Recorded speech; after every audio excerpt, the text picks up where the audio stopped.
Located between Minneapolis and St. Paul, Minnesota, at the confluence of the Mississippi and Minnesota rivers, is historic Fort Snelling. During World War II, there was a school at Fort Snelling that trained mostly Japanese-American soldiers to work as linguists for the war effort. These soldiers served their country at a time when people of Japanese ancestry faced discrimination and imprisonment in the United States. This is a story of one of the Japanese-American women, Terry Nakanishi, in Fort Snelling's Military Intelligence Service Language School. Terry had just graduated high school and had dreams of becoming a nurse when the war broke out. Before the war, her father had worked for the railroad for almost 30 years. He was a foreman, and her family lived in a house the railroad company owned. Then the war broke out. Japanese-American railroad workers like her father were forced to quit and move out of their houses. Terry and her family didn't have to go to camp, like some of the other Japanese on the West Coast. But they had no place else to go. They did have friends in Pocatello, Idaho, so off they went to work on the potato fields. Terry quickly became frustrated. She wasn't happy doing housework, and she couldn't go to school. There wasn't much she could do staying in Pocatello. So she decided to join the military.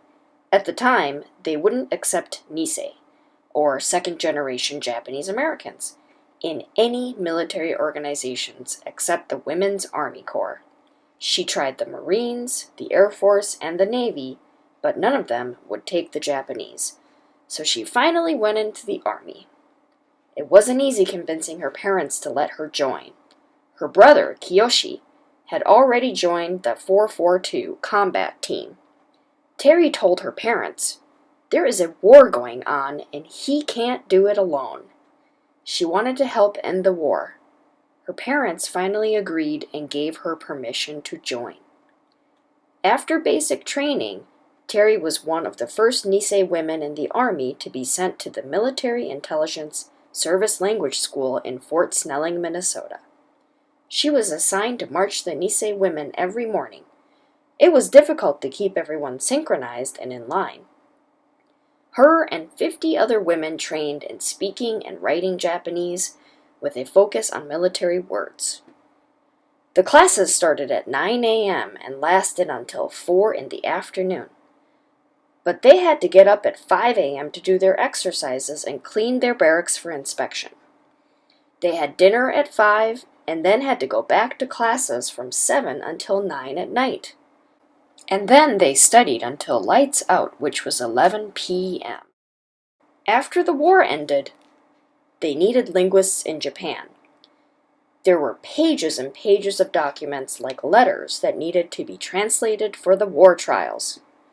Terry was one of 13 women to be selected to go to Tokyo, Japan, and work in General MacArthur's office.